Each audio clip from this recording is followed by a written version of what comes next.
হায়াত মতের মালিক কে? সবাই বলেন হায়াত মতের মালিক কে? তো আল্লাহ যদি হায়াত মতের মালিক হয়, আমরা যদি বিশ্বাস করি বাংলাদেশের তিন দিকে ভারত, একদিকে বঙ্গোপসাগর, আল্লাহ যদি হায়াত মতের মালিক হয়, আল্লাহর কসম করে বলি ভারত যত বড় শক্তি হোক, যত শক্তিশালী হোক, বাংলাদেশের উপরে, বাংলাদেশের জনগণের উপরে ভারত আমাদের কিছুই করতে পারবে না, বঙ্গোপসাগর আমাদের খেতে পারবে না। ঠিক না বলে? এই বিশ্বাস আছে নাই? রাসূল বলেন এক হব্বুল, ইসলামের শিক্ষা হলো হব্বুল ওয়াতানি মিনাল ঈমান, দেশপ্রেম হলো ঈমানের অঙ্গ। ঠিক না বেঠিক? রাসূল বলেছেন রিবাতু ইয়াউমিন ফি সাবিলিল্লাহি খায়রুম মিনাদ দুনিয়া ওয়া মা ফিহা। একটি স্বাধীন সার্বভৌম রাষ্ট্রের সীমানা পাহারা দেওয়া দুনিয়াতে যত উত্তম কাজ আছে, এই সমস্ত উত্তম কাজদের মধ্যে সর্বোত্তম কাজ হলো সীমানা পাহারা দেওয়া। কি পাহারা দেওয়া? ভারত বাংলাদেশের মুসলমানের ঈমানের শত্রু, ভারত বাংলাদেশের স্বাধীনতার শত্রু, ভারত বাংলাদেশের আমাদের সংস্কৃতি সভ্যতার শত্রু, ভারত আমাদের ঈমানের শত্রু। ভারতের বিরুদ্ধে ভারত যদি বাংলাদেশকে গ্রাস করতে চায়, 16টি বছর জালেমদের পক্ষে থেকে বাংলাদেশের উপরে অত্যাচার জুলুম করেছে। ঠিক না বেটে? আধিপত্য এখনো বিস্তার রয়েছে বাংলাদেশের প্রশাসনিক সমস্ত সেক্টরে, এখনো এজেন্ডা বসে আছে। ঠিক না বেটে? সুতরাং আমি আপনাদেরকে জিজ্ঞেস করি, যুদ্ধ এখনো শেষ হয় নাই। এই সরকার, অন্তর্বর্তীকালীন সরকার, তারা থাকুক, আমরা চাই, কিন্তু তাদেরকে মাথায় রেখে ভারতীয় কোন এজেন্ডা, হিন্দুত্ববাদী কোন জালেমের ষড়যন্ত্র যদি বাংলাদেশে বাস্তবায়ন করতে চায়, তাদের বিরুদ্ধে যুদ্ধ করতে হবে। রাজি আছেন? যুদ্ধ করতে রাজি আছেন? যদি প্রয়োজন হয় জীবন দিতে হবে, রক্ত দিতে হবে, লড়াই করতে হবে। কারা কারা প্রস্তুত? কারা কারা প্রস্তুত? আচ্ছা, আমি আপনাদেরকে জিজ্ঞেস করি, যুদ্ধ করবেন তো বসে বসে? বসে বসে তো যুদ্ধ কিভাবে করতে হয় একটু ভারতীয় আধিপত্যবাদীদের দেখিয়ে দেন। সমস্ত মুসলমান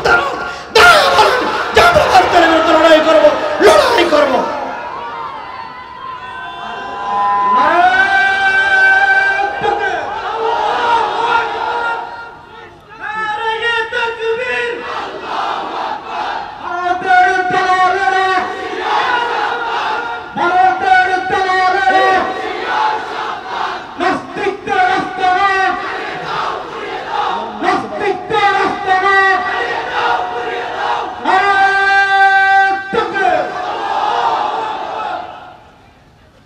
শুনেন, ভারতকে হুঁশিয়ার করে দিয়ে বলতে চাই, বেশি বাড়াবাড়ি করিও না। ইকবাল বলেছেন, চীন ও আরব হামারা, হিন্দুস্তান হামারা, মুসলিম হে হাম ওতন হে সারা জাহাঁ হামারা। হিন্দুস্তান কাদের? আরে জোরে করে বলেন, হিন্দুস্তান কাদের? 800 বছর আমরা দিল্লি শাসন করেছি। ভারত যদি বেশি বাড়াবাড়ি করে, মুসলমানদের বিরুদ্ধে যদি লড়াই করতে চাই, পরিষ্কার ভাষায় বলতে চাই, ভারতের সাথে কিছু অংশ কিন্তু আফগানিস্তানের সীমানা আছে। কার সীমানা? কাশ্মীর আছে, পাকিস্তান আছে, ইরান আছে, বাংলাদেশ আছে। ভারত বেশি বাড়াবাড়ি করলে চাইনাই জায়গা পাবে না, তাদেরকে পানিতে ডুবে মরতে হবে। ঠিক আছে? সুতরাং মুসলমানদের ভয় করার কোনো কারণ নাই। ভারতীয় কোন দালাল যদি সাতকানিয়ার মাটিতে নতুন ভাবে গজাইতে চায়, আমি আপনাদেরকে বলি, তাদের 20 দাঁত ভেঙে দিতে হবে। রাজি আছেন?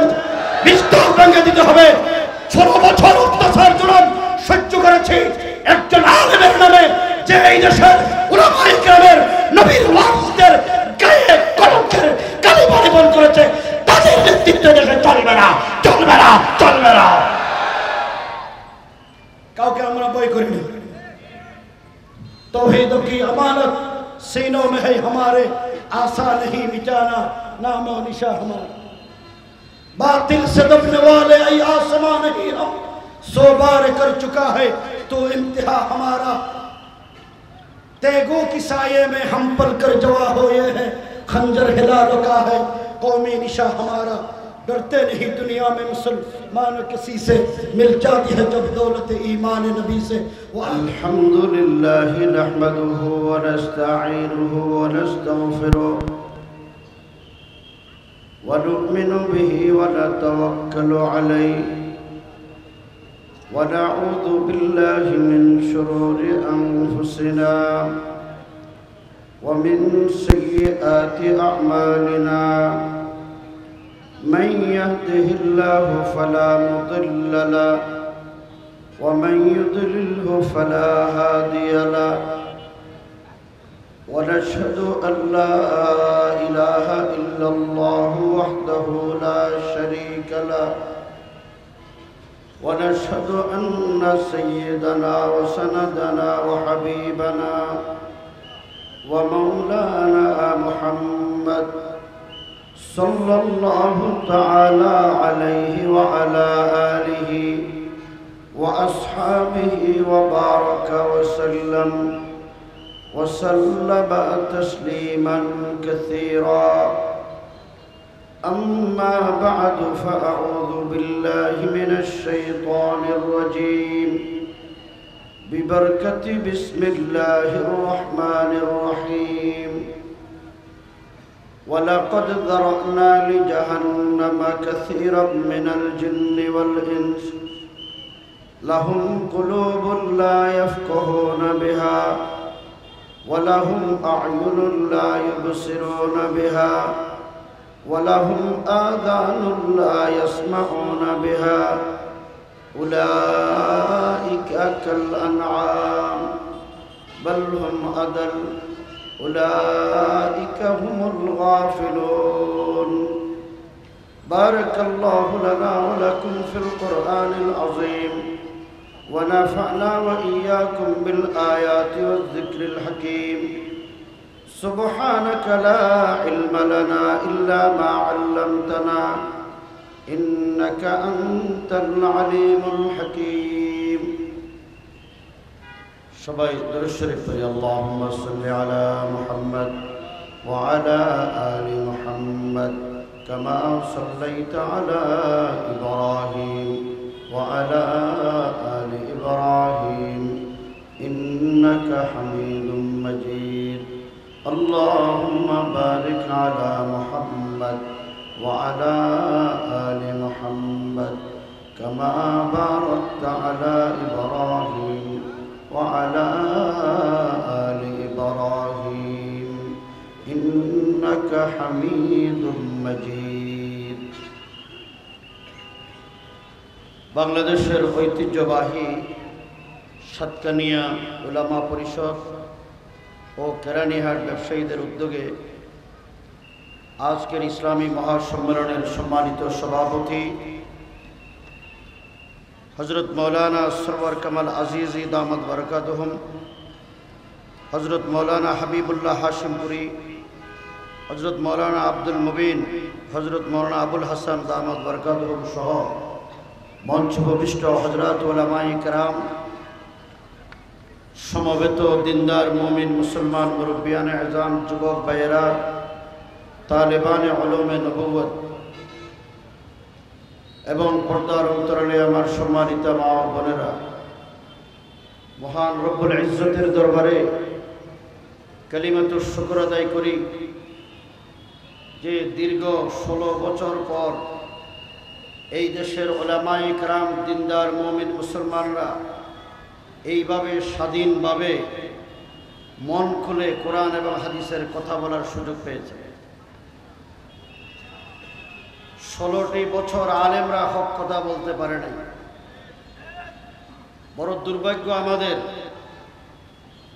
আমাদের কিছু ভাই, কিছু সন্তান দলীয় ক্যাডারের পরিচয় দিয়ে এই দেশের বহু হক্কানি রব্বানি আলেমের মুখ থেকে মাইক কেড়ে নিয়েছে। শত শত মাহফিল তারা বন্ধ করে দিয়েছে।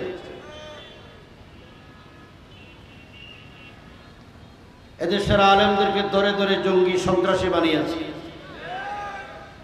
মসজিদ মাদ্রাসাগুলো তারা নিয়ন্ত্রণ করার হাজারো চেষ্টা করেছে। এই সাতকানিয়া মনে হয় এর ব্যতিক্রম ছিল। সবচাইতে বড় দুর্ভাগ্যের বিষয় আমাদের বাংলাদেশে যে কয়টা জেলা আছে এর ভিতরে চট্টগ্রাম জেলার ভিতরে সাতকানিয়া লোহাগাড়ার মানুষ অত্যন্ত দিনদার। এখানে আলেম ওলামা বেশি। বড় দুর্ভাগ্যের বিষয় আমাদের এই সাতকানিয়ার মাটিতে দীর্ঘ 16 বছর যারা ক্ষমতায় ছিল তারাও উলামায়ে কেরামের মাহফিলকে বন্ধ করে দিয়েছে। আজকে তারা আসে না পলাইছে? জোর করে গণ এখনো বই আছে মনে হয়। সাতকানিয়া মানুষের মন অন্তরে এখনো বই রয়ে গেছে। তারা আসে না পলাইছে? বিচার কার? বিশ্বাস হয়?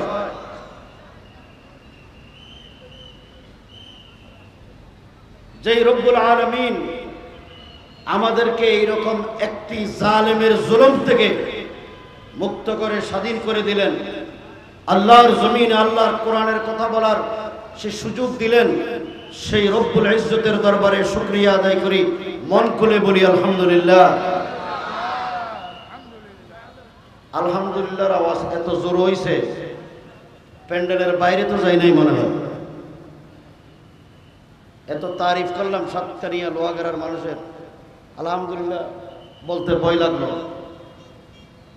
ভয় আছে তো অন্তর দিয়ে এই জালেমরাদের অন্তর বুক যেন ছিঁড়ে যায় এরকম করে মন খুলে বলেন আলহামদুলিল্লাহ। আমি আপনাদের সামনে পবিত্র কালামে পাকের একটা ছোট্ট আয়াত তেলাওয়াত করেছি। আল্লাহ বলেন, ওয়ালাকাদ যারানা লিজাহান্নামা কাসীরাম মিনাল জিন্নি ওয়াল ইনস। আল্লাহ তাআলা বলেন, আমি অধিকাংশ জিন এবং মানুষদের জন্য জাহান্নাম তৈরি করে রেখেছি। এরপর আল্লাহ বলেন কোন শ্রেণীর মানুষ জাহান্নামী? লাহুম কুলুবুল লা ইয়াফকাহুনা বিহা। ওই সমস্ত মানুষ জাহান্নামী যাদেরকে আল্লাহ পাক আকল দিয়েছেন, জ্ঞান দিয়েছেন, বুদ্ধি দিয়েছেন, বিবেক দিয়েছেন। কেন? লা ইয়াফকাহুনা বিহা। আকল জ্ঞান বুদ্ধি দিল আল্লাহ, আল্লাহর দেয়া জ্ঞান আর বুদ্ধি দিয়ে এই সমস্ত জ্ঞানী লোকেরা আল্লাহকে চিনে না, আল্লাহর আইন মানে না, এই জন্য এরা জাহান্নামী। আমি আপনাদেরকে প্রশ্ন করি, এখানে অধিকাংশ তালেবে ইলম এবং কিছু দিনদার মুসলমানরা আছেন, আপনারা বলেন তো আমাদের জ্ঞান বুদ্ধি আছে না নাই? আপনাদের আসেনি? এই জ্ঞান বুদ্ধি দিছ কে? না নিজেদের প্রচেষ্টায় জ্ঞান পেয়েছেন? কেউ বুদ্ধিমান হতে পারবে? আচ্ছা, আমাদেরকে জ্ঞান বুদ্ধি দিল আল্লাহ। আপনারা কি কোনোদিন যারা বসছেন, কেউ এখানে এমপি ছিলেন, কেউ মন্ত্রী ছিলেন, ডিসিএসপি, আজিজ শাহ হুজুর কোনোদিন চেয়ারম্যান ছিল? তো যারা বলেন তো আমাদেরকে আল্লাহ জ্ঞান দিল, বুদ্ধি দিল, বিবেক দিল, আমরা কেউ চেয়ারম্যানও ছিলাম না, এমপিও ছিলাম না, মন্ত্রীও ছিলাম না, ডিসিএসপিও ছিলাম না।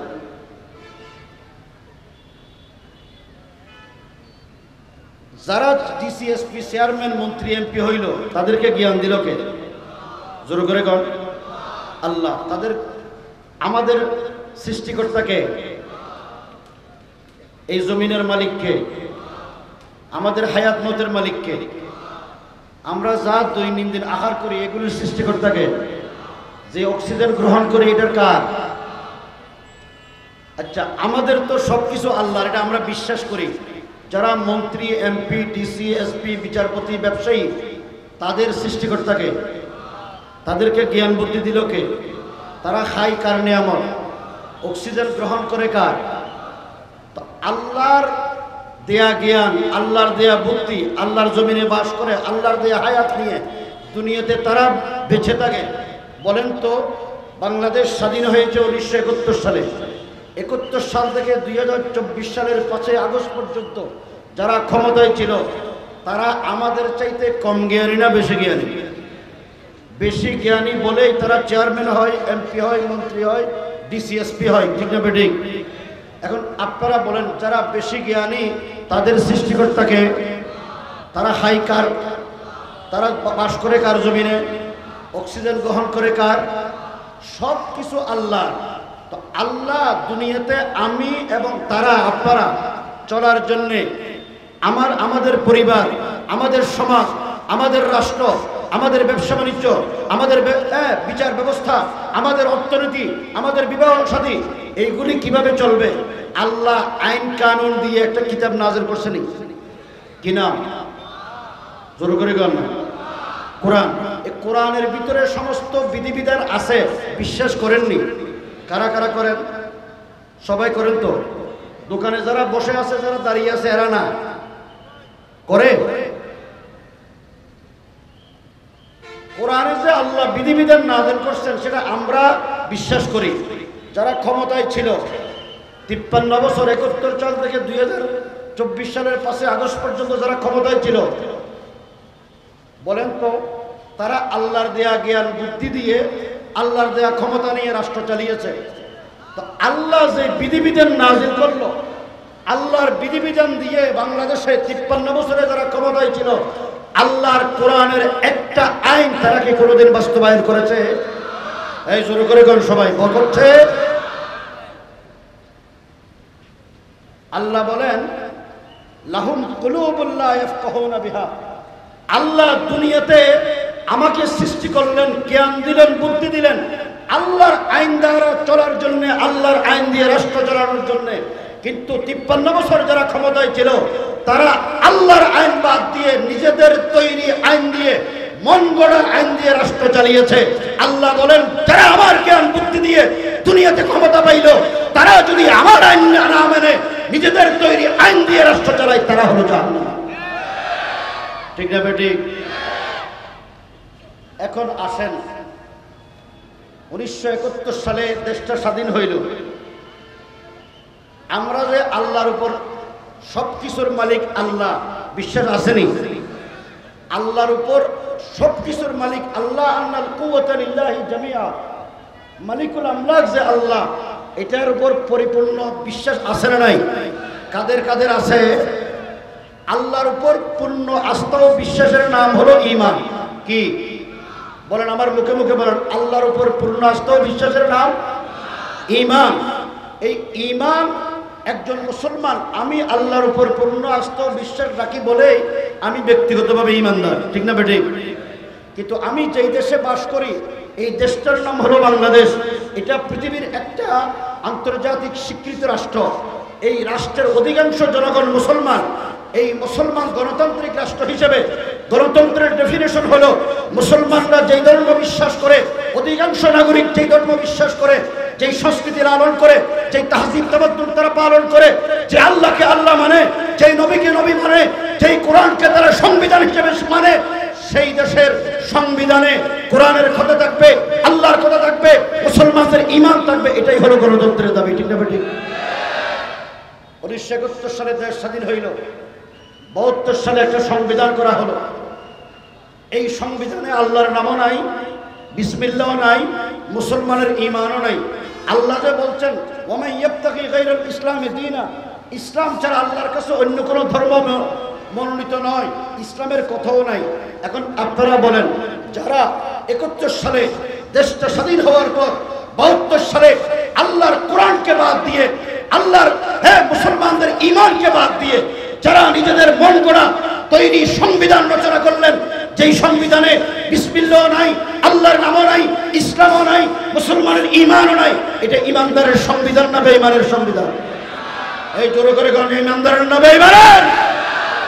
এই বেঈমানের সংবিধান দিয়ে যারা রাষ্ট্র চালিয়েছেন, আল্লাহর কসম করে বলি একজনেরও ঈমান নাই, সমস্ত পার্লামেন্টের মেম্বাররা হলো বেঈমান। এটা আমার কথা নয়, এটা ভারত, পাকিস্তান, বাংলাদেশের বিজ্ঞ মুফতিয়ানে কেরামের ফতোয়া। আমাদের কাছে এই ফতোয়া আছে। 75-এর পর পরিবর্তনের পর জিয়াউর রহমান ক্ষমতায় আসার পরে রাষ্ট্র কিভাবে চালাবে, এদেশের রাজনীতিবিদ উলামায়ে কেরামদেরকে ডাকলেন। এর ভিতরে একজন বড় দার্শনিক আলেম ছিলেন, পটিয়া মাদ্রাসার শেখুল হাদিস, পাকিস্তানের প্রাদেশিক অ্যাসেম্বলির মেম্বার খতিব আজম হযরত মাওলানা সিদ্দিক আহমদ রহমতুল্লাহ। উনি নিখিল পাকিস্তান নিজাম ইসলাম পার্টির সেক্রেটারি জেনারেল ছিলেন। পটিয়া মাদ্রাসায় চট্টগ্রামের ডিসিকে স্পেশাল অর্ডার করে স্পেশাল বিমানে করে জিয়াউর রহমান খতিব আজম রহমতুল্লাহি আলাইহিকে বঙ্গভবনে নিয়ে গেলেন। খতিব আজম সবচেয়ে বয়োবৃদ্ধ দার্শনিক আলেম। শাহ আজিজুর রহমান প্রধানমন্ত্রী হওয়ার আগে জিয়াউর রহমানকে পরামর্শ দিলেন আলেমদের কাছ থেকে সবচেয়ে বড় আলেম হলো খতিব আজম। হযরত খতিব আজমকে জিয়াউর রহমান বললেন, হুজুর আপনি হলেন বিজ্ঞ রাজনীতিবিদ, আপনি বড় আলেম, আপনি বলেন আমি রাষ্ট্র কিভাবে চালাবো। হযরত খতিব আজম বলেন, দেখেন এই দেশটা মুসলমানের দেশ, জমিন আল্লাহর, আমরা আল্লাহর সৃষ্টি, আল্লাহ আমাদেরকে জ্ঞান বুদ্ধি দিলেন, কিন্তু আল্লাহর জমিনে বাস করার পর যারা ক্ষমতায় আসলো তারা সংবিধানে আমি যে একজন মুসলমান স্বীকৃতি দিল না, আমি যে আমার ধর্ম যে ইসলাম সেটাও স্বীকৃতি নাই। মুসলমানরা যে কোনো কাজ করে তাতে বিসমিল্লাহ শুরু করে, ঠিক না বেঠিক? বিসমিল্লাহ দিয়ে যদি কাজ শুরু না করে বাহু আত্মাও, সেটা হলো লেস কাটা। একটা সংবিধান করা হলো, সেই সংবিধানে বিসমিল্লাহ নাই। হযরত খতিব আজম রাহমাতুল্লাহ আলাইহি বললেন, আপনি মেজরিটি জনগণের ধর্ম হলো ইসলাম, মেজরিটি জনগণ ইমানদার, আমাদের ঈমান হলো আমরা সর্বশক্তিমান আল্লাহর উপর পূর্ণ আস্থা ও বিশ্বাস রাখি, এই জন্য আপনি সংবিধানে আমাদের ঈমানকে স্বীকৃতি দেন। সংবিধানের শুরুতে বিসমিল্লাহ যেন লেস কাটা না হয় সেটা সংযোজন করেন। জিয়াউর রহমান খতিব আজম রহমতুল্লাহ আলাইহির পরামর্শে সংবিধানে বিসমিল্লাহ সংযোজন করলেন এবং আল্লাহর উপর রাষ্ট্র কিভাবে চলবে, এই রাষ্ট্র পরিচালনার মূলনীতি কি হবে এটা ঠিক করলেন। রাষ্ট্র পরিচালনার মূলনীতি হইবে সর্বশক্তিমান আল্লাহর উপর পূর্ণ আস্থা ও বিশ্বাস, এটা উনি করলেন। এখন আসেন, মুসলমান একজন ইমানদার, সে ইমানদার হিসেবে পরিচয় দেওয়ার জন্য 4টা শর্ত লাগে। কয়টা? আল্লাহর উপর আস্থা ও বিশ্বাস যা আমার আছে সেটা মুখে স্বীকার করতে হবে, ইকরার বিল লিসান, অন্তরে বিশ্বাস করতে হবে, তাসদীক বিল জানান, কাজে কর্মে বাস্তবায়ন করতে হবে, আমল বিল আরকান। 4 নম্বর হলো কাগজে কলমে লিখতে হবে, লেখার পরে মুছে যাবে না। কয়টা শর্ত? আপনাদেরকে সংক্ষেপে বলি, কেউ অন্তরে বিশ্বাস করলো মুখে স্বীকার করলো না, ইমানদার হবে? দলিল, রসুলের আপন চাচা আবু তালেব রসুলকে খুব ভালোবাসতেন, মহব্বত করতেন, আদর যত্ন করে লালন পালন করে বড় করেছেন, কিন্তু রসুল যখন বললেন চাচা কুলু লা ইলাহা ইল্লাল্লাহ তুফলিহুন, আবু তালেব কি স্বীকার করছে? আবু তালেব কিন্তু আল্লাহকে বিশ্বাস করত, মুখে স্বীকার করে নাই। আবু তালেব যদি ইমানদার না হয়, এই দেশের যারা অন্তরে একটা মুখে আরেকটা, তারা কি ইমানদার হবে? শরীয়তের বিধান হলো কাগজে কলমে লেখার পরে মুসলমানের ঈমানকে মুছে যাবে না, আল্লাহর উপর আস্থা ও বিশ্বাস মুছে যাবে না। হে মুসলমান ভাই ও বন্ধুগণ, যারা বিগত 16টি বছর আওয়ামী লীগের রাজনীতি করে এই দেশ থেকে ইসলামকে নির্মূল করার চক্রান্ত করেছো, আলেম ওলামাদের কণ্ঠকে রোধ করার চক্রান্ত করেছো, আলেমদেরকে ধরে ধরে জঙ্গি সন্ত্রাসী বানিয়েছো, আলেমদের মাহফিল যারা বন্ধ করেছো, তোমাদেরকেই বলি তোমাদের উপরে আল্লাহ নারাজ হয় নাই, তোমরা আল্লাহর বিরুদ্ধে আইন করেছো।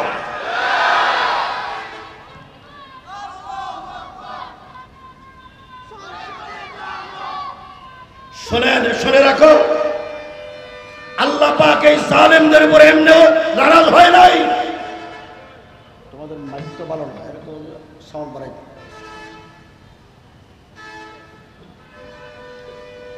এই জালেমরা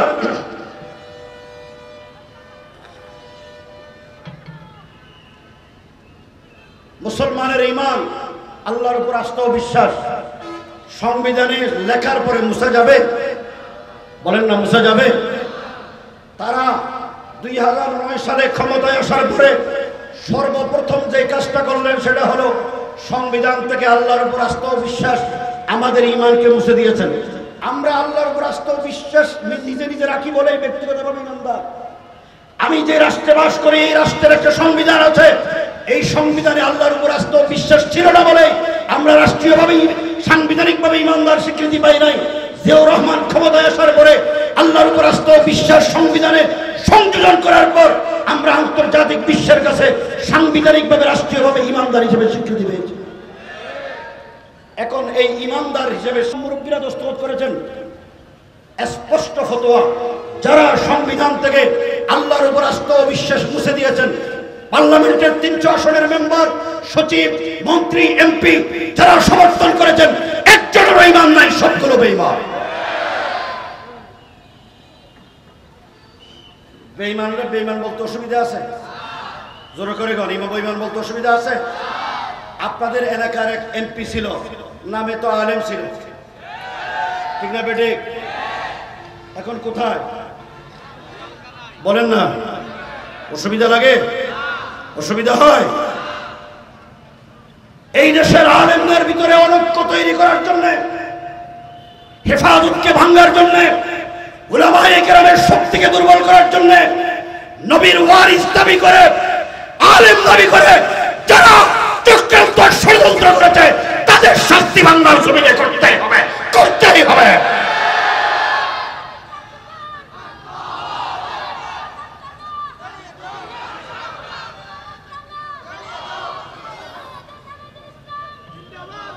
শুনেন শুনেন,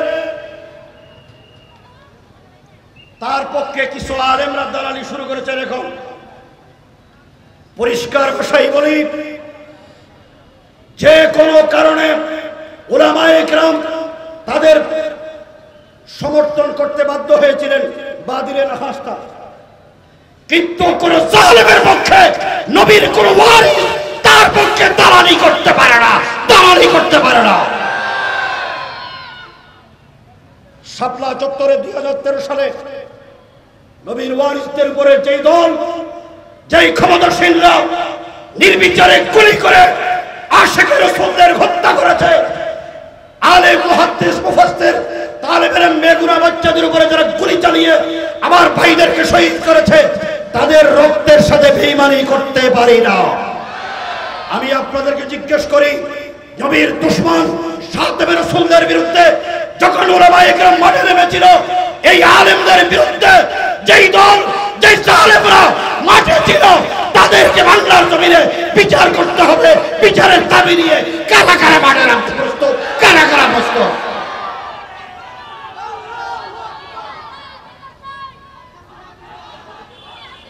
কথা পরিষ্কার শুনেন, সাতকানিয়ার জনগণ, দিনদার মুসলমান ভাইদেরকে বলবো, 16 বছর আমরা জুলুমের শিকার ছিলাম। এদেশে বিএনপিও জুলুমের শিকার ছিল, জামাত ইসলামীও জুলুমের শিকার ছিল, হেফাজতে ইসলামও জুলুমের শিকার ছিল। কথা ঠিক না বেটে? আমি কয়েকটা কথা শুনে খুব ব্যথিত হয়েছে। আমার ভাইদেরকে, যারা ইসলামের নামে রাজনীতি করেন, আমরা সবাই লা ইলাহা ইল্লাল্লাহ যারা পড়েছে সবাই মুসলমান ভাই, ঠিক না বেটে? কেউ হেফাজত করে, কেউ অন্য দল করে, কিন্তু আপনাদের কাছে আমার জিজ্ঞাসা, 16 বছর যারা ইসলামপন্থীদের উপর অত্যাচার করেছে, কেউ জামাত করে এই জন্য করেছে, কেউ হেফাজত করে এই জন্য করেছে না, ইসলামের নাম আছে বলে জুলুম করেছে। তারা ইসলাম নির্মূল করতে চেয়েছে, ঠিক না বেটে? সুতরাং ইসলামপন্থীদের ঐক্যের দরকার আছে না নাই? কোন অবস্থাতে মুসলমানদের ঐক্যে ফাটল ধরা যাবে না। আমি আপনাদের এলাকার এমপি মওলানা শামসুল ইসলাম, শাহজাহান চৌধুরী, দুইজন এক রুমে, আমি সহ 3 জন এক রুমে ছিলাম জেলখানায়, ফাঁসির দণ্ডপ্রাপ্ত আসামিদের ছেলে।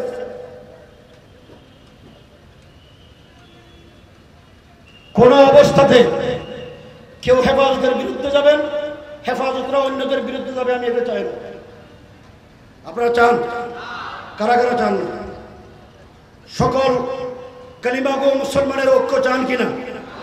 যদি ঐক্য চান, এই দেশে 16 বছর জুলুমের শিকার ছিলাম, কোন জালেম যেন নতুন ভাবে বাংলাদেশের ক্ষমতায় আসতে না পারে, এই জন্য আমাদেরকে সীসা জ্বালা প্রাচীরের ন্যায় ঐক্যবদ্ধ করতে হবে। রাজি আছেন? রাজি আছেন?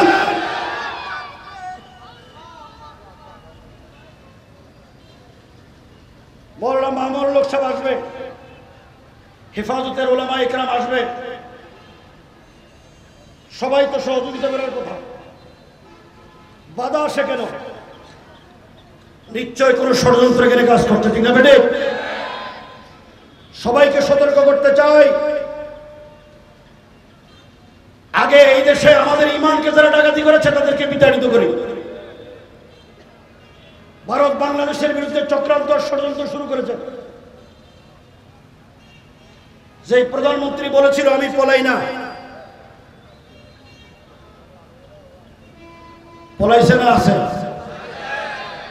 এমন পলাইছে নিজের পরনের কাপড়টা ছাড়া কিছু নিয়েও যেতে পারে না, ঠিক না বেঠিক? তার দলের নেতারা বলছিল কয় খেলা হবে,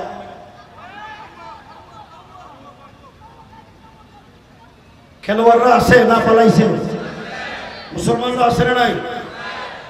2013 সালে শাপলা চত্বরে যখন উলামায়ে কেরাম রক্ত দিলেন, পরের দিন তার দলের নেতারা মন্ত্রীরা সাংবাদিক সম্মান করে বললেন কয় হেফাজত সুবহানাল্লাহ পড়তে পড়তে পলাই গেছে। হেফাজতিরা রং মেখে রাস্তায় শুয়েছিল, হেফাজত পলাইছে না আছে? নবীর আশিকরা পলাইছে না আছে? কিন্তু যারা বলছিল পলাবো না তারা আছে। দেখেন উনি নাকি নামাজ পড়তেন, রোজা রাখতেন, তাহাজ্জুদ পড়তেন, সকালবেলা কোরআন শরীফ না পড়ে কাজও শুরু করতেন না। এখন আমার কথা হলো উনি উজু করে করতেন না উজু ছাড়া পড়তেন? উজু ছাড়া যে পড়তেন এটার একটা দলিল আছে। কি দলিল? মানুষ নাফাক থেকে পাক হওয়ার জন্য কি করে? উজু বানাই, ঠিক নেই? একজন উজু করে পবিত্র ব্যক্তি কোনোদিন নাফাক ব্যক্তিকে বন্ধু বানায়?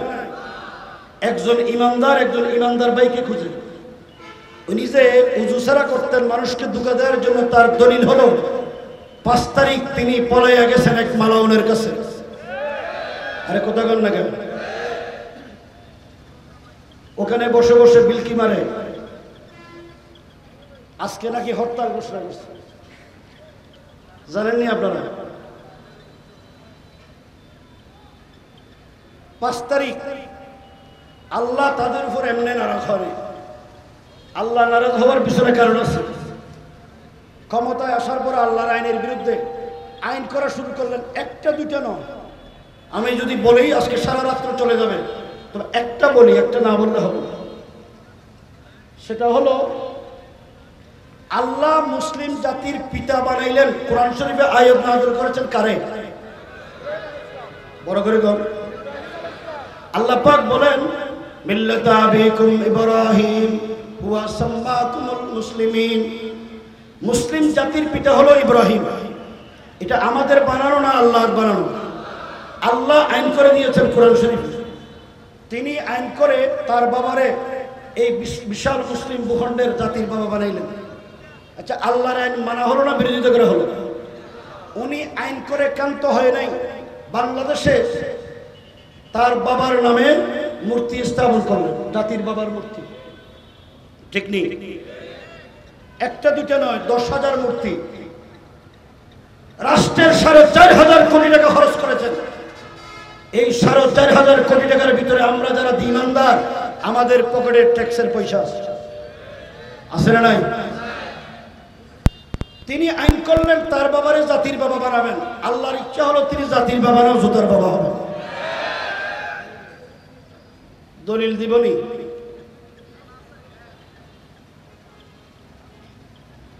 তিনি ওনার বাবার বিরুদ্ধে আমাদের কোনো বক্তব্য নেই, কিন্তু উনি মূর্তি স্থাপন করলেন। আমরা 10,000 মূর্তির বিরোধিতা করিনি, একটা মাত্র মূর্তির বিরোধিতা করেছি। কোন মূর্তি? উনি ওনার বাবার দেশে যাওয়ার জন্য একটা সেতু করেছেন, পদ্মা সেতু, নাম জানেননি আপনারা? যাত্রাবাড়ি থেকে বুড়িগঙ্গা নদী পর্যন্ত এই রাস্তাটা বড় করেছেন। বড় করার ক্ষেত্রে 6টা মসজিদ বানছেন, বিভিন্ন জনের বাড়িঘর বানছেন, মসজিদও বানছেন। আপনি মসজিদ বানলেন, মসজিদের বিনিময়ে মসজিদ বাংলেন, একটা ওই জায়গায় ইসলামী স্থাপত্য নির্মাণ করবেন, আল্লাহর 99 নাম দিয়ে নাম খচিত কোনো স্তম্ভ করবেন, অথবা ইসলামী কোনো নিদর্শন এখানে করবেন, মিনার করবেন। এটা না করে উনি ওনার বাবার একটা বিশাল মূর্তি বানাইতে লাগলেন ধোলাই পারে। হযরত আল্লামা জুনায়েদ বাবরগরি রহমতুল্লাহ আলাইহি, আল্লাহ ওনার কবরকে জান্নাতুল ফেরদৌসের অংশ বানিয়ে দিলেন। এই মর্দে মুজাহিদ উলামায়ে ইকরামদেরকে ডেকে বললেন, বাংলাদেশটা তো মূর্তির নগরীতে পরিণত হচ্ছে। আল্লাহর নবী দুনিয়াতে এসেছেন মূর্তি ভাঙার জন্য, ঠিক না বেটি? রসুল যখন দুনিয়াতে আসলেন খানায় কাবায় কত মূর্তি ছিল? 360। রসুল রাখছে না ভাঙছে? রসুলের উম্মতদের কাজ মূর্তি বানানো না মূর্তি ভাঙা? বঙ্গবন্ধু রসুলের উম্মত নয়, হাসিনা রসুলের উম্মত নয়। সে তো রসুলের রওজা জিয়ারত করতে যাইতেন, বাইতুল্লাহ জিয়ারত করতেন। রসুলের উম্মতদের কাজ হলো মূর্তি ভাঙা, মূর্তি বানানো নয়। ঠিক না বেটে? রসুল নিজের ইচ্ছায় মূর্তি ভাঙেন নাই। তিরমিজি শরীফের হাদিস, রসুল বলেন قال النبي عليه الصلاة والسلام إن الله بعثني رحمة للعالمين وأمرني ربي عز وجل بمحك المعازف والمزامير والصلب والأوثان। রসুল বলেন আমাকে আমারনি রব্বি আজ্জা ওয়া জাল, আল্লাহ আমাকে হুকুম করেছেন, নির্দেশ দিয়েছেন মূর্তি ভাঙার জন্য। রসুলকে যদি আল্লাহ মূর্তি ভাঙার নির্দেশ দেন, রসুলের উম্মতদের জন্য মূর্তি বানানোর কোনো হুকুম আছে? জোর করে গণ আছে? তো বাংলাদেশে 10,000 মূর্তি স্থাপন করলেন, আল্লাহর ইচ্ছা হলো একটা মূর্তিও রাখবে না। ঠিক নেই? আমরা একটা মূর্তির বিরোধিতা করার কারণে এই মৌলানা মামুনুল হক সাহেব এখানে আসবেন, আমাদের কোনো অপরাধ নাই।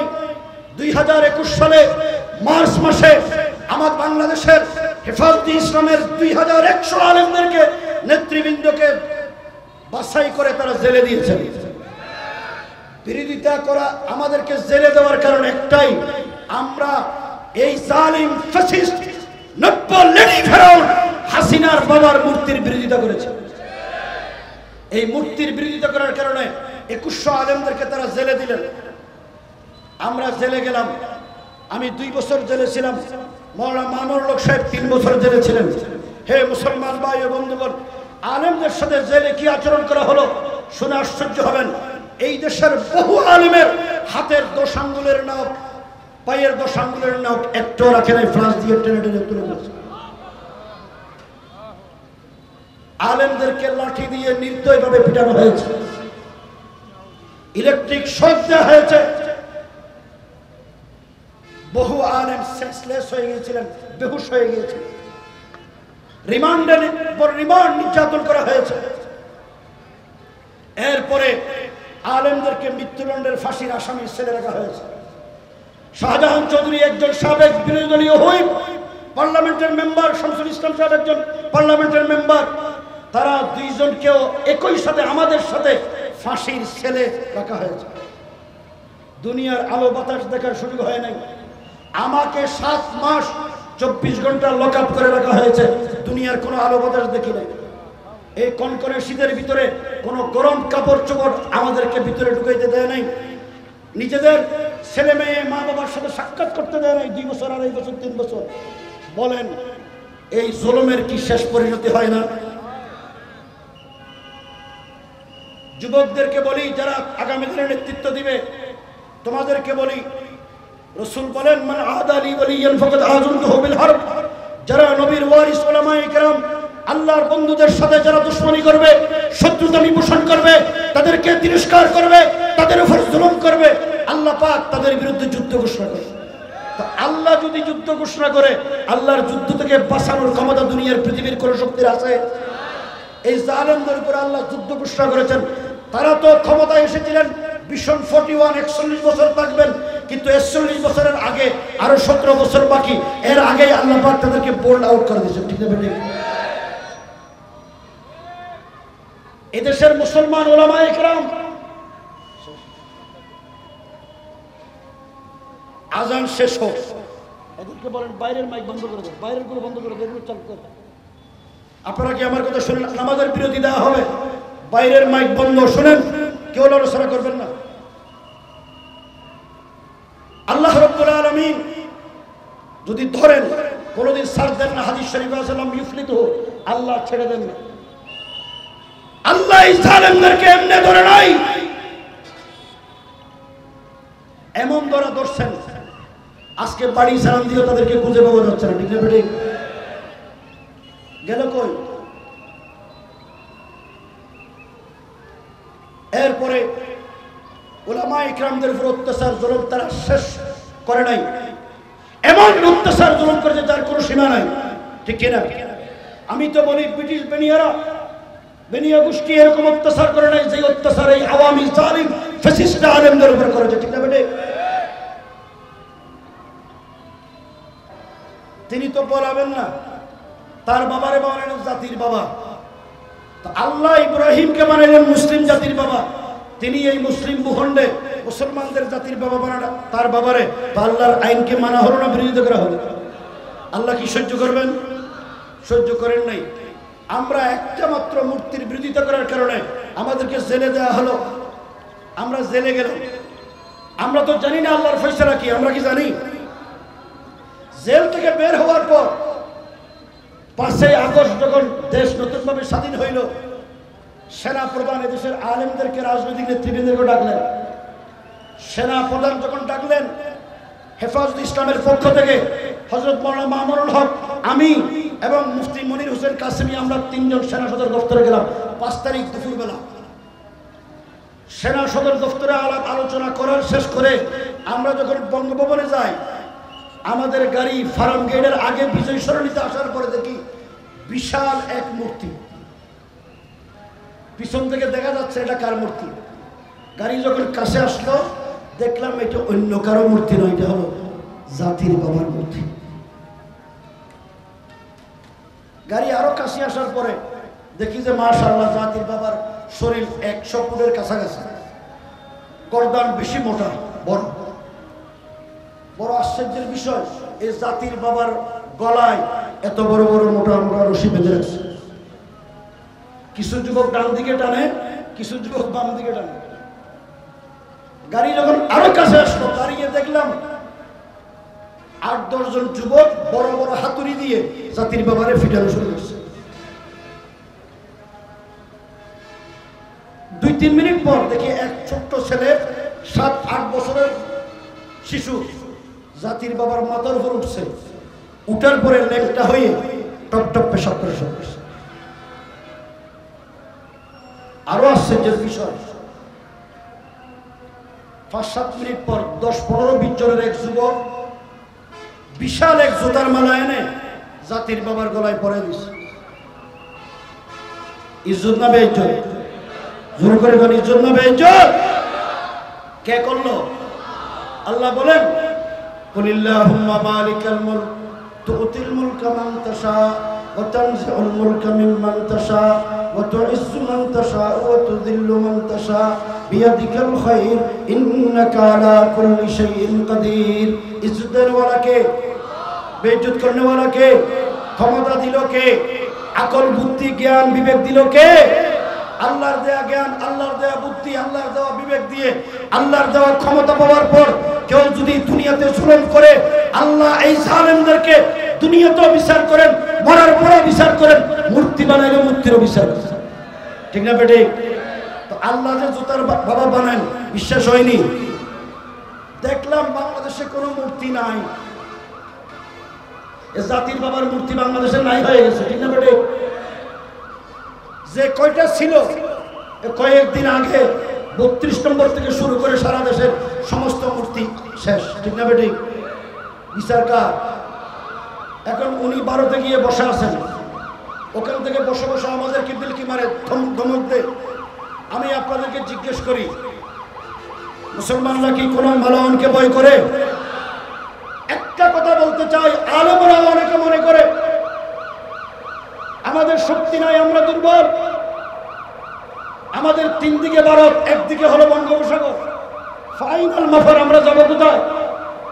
উলামায়ে কেরাম, রাজনৈতিক নেতৃবৃন্দ সবাইকে বলি, হযরত মুসা আলাইহিস সালাতু ওয়াস সালাম যখন ফেরাউনের অত্যাচারে অতিষ্ঠ হয়ে কওমদেরকে নিয়ে চলে যাচ্ছেন, নদীর পারে যাওয়ার পরে মুসা আলাইহিস সালামের কওমরা বলছিল, হে মুসা, সামনে হলো নদী, পিছনে হলো ফেরাউনের বাহিনী, আমরা যদি নদীতে ঝাঁপ দিই তাহলে পানি আমাদেরকে ডুবাইয়ে মারবে, পিছনে যদি যাই ফেরাউনের বাহিনী আমাদেরকে গুলি করে মারবে, ফাইনাল মাফার কোথায় যাব?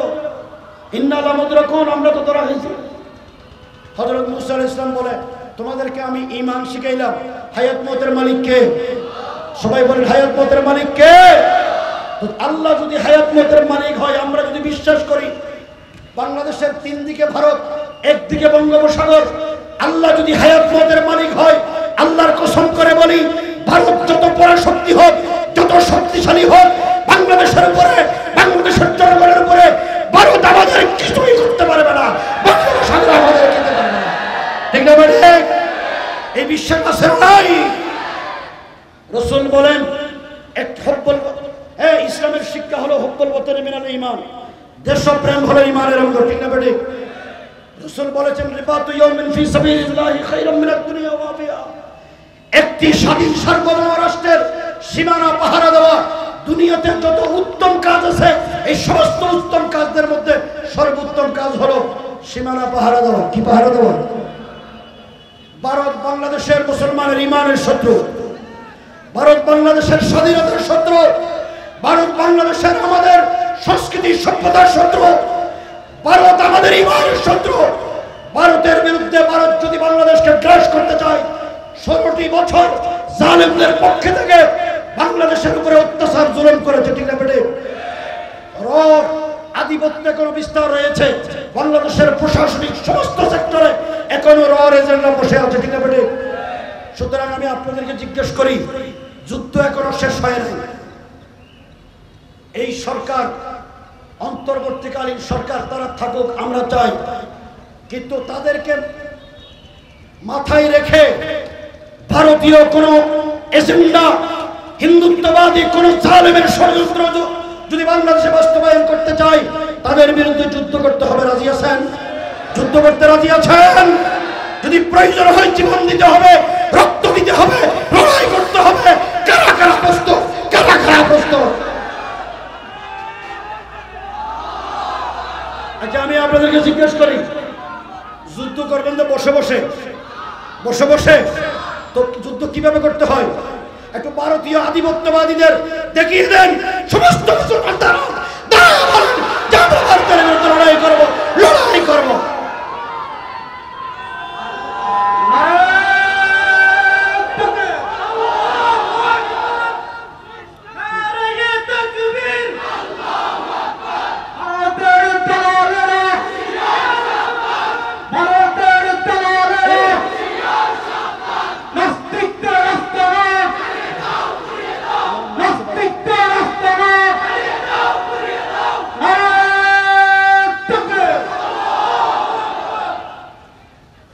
শুনেন, ভারতকে হুঁশিয়ার করে দিয়ে বলতে চাই, বেশি বাড়াবাড়ি করিও না। ইকবাল বলেছেন, চীন ও আরব হামারা, হিন্দুস্তান হামারা, মুসলিম হে হাম ওতন হে সারা জাহাঁ হামারা। হিন্দুস্তান কাদের? আরে জোরে করে বল, হিন্দুস্তান কাদের? 800 বছর আমরা দিল্লি শাসন করেছি। ভারত যদি বেশি বাড়াবাড়ি করে, মুসলমানদের বিরুদ্ধে যদি লড়াই করতে চাই, পরিষ্কার ভাষায় বলতে চাই, ভারতের সাথে কিছু অংশ কিন্তু আফগানিস্তানের সীমানা আছে। কার সীমানা? কাশ্মীর আছে, পাকিস্তান আছে, ইরান আছে, বাংলাদেশ আছে। ভারত বেশি বাড়াবাড়ি করলে চাইনাই জায়গা পাবে না, তাদেরকে পানিতে ডুবে মরতে হবে। ঠিক আছে? সুতরাং মুসলমানদের ভয় করার কোনো কারণ নাই। ভারতীয় কোন দালাল যদি সাতকানিয়ার মাটিতে নতুন ভাবে গজাইতে চায়, আমি আপনাদেরকে বলি, তাদের 20 দাঁত ভেঙে দিতে হবে। রাজি আছেন? 20 দাঁত ভেঙে দিতে হবে। 16 বছর অত্যাচার জুলুম সহ্য করেছি একজন আলেমের নামে, যে এই দেশের উলামায়ে কেরামের নবীর ওয়ারিসদের গায়ে কলঙ্কের কালিমা নিবন্ধন করেছে, তাদের নেতৃত্বে দেশে চলবে না, চলবে না, চলবে না। কাউকে আমরা ভয় করি না। तौहीद की अमानत सीनों में है हमारे, आसा नहीं मिटाना नाम और निशा हमारा। बातिल से दबने वाले ऐ आसमां नहीं हम, 100 बार कर चुका है तो इम्तिहा हमारा। तेगों की साये में हम पल कर जवा हुए हैं, खंजर हिला रुका है कौमी निशा हमारा। डरते नहीं दुनिया में मुसलमान किसी से, मिल जाती है जब दौलत ईमान नबी से। वो आखिर दावाना अल्हम्दुलिल्लाहि रब्बिल आलमीन। अस्सलामु अलैकुम।